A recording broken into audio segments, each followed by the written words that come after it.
Sa ating pong abutihing Governor Aurelio Oy Matias Umali at siyempre kay Vice Governor Lemon Umali mula ho sa bayan ng Jaen, kami ho ay lubos na nagpapasalamat sa inyo sa mga tulong na binibigay ninyo po dito sa bayan ng Jaen.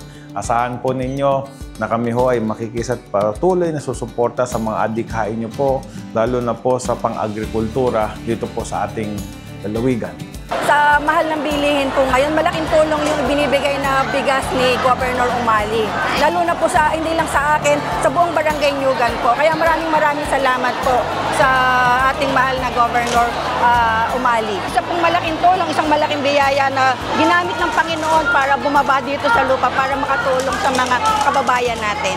Maraming salamat po. Ngayon po wala po kami maisaing. Salamat po sa mga dumating sa aming biyaya. Maraming salamat po, Gob. Sana magpatuloy pa po ang ganito. Biyayang darating sa amin. Ay, napakalaking bagay po. Yung pong bigas na nakuha namin kay Umali ngayon. Napakalaking tulong po.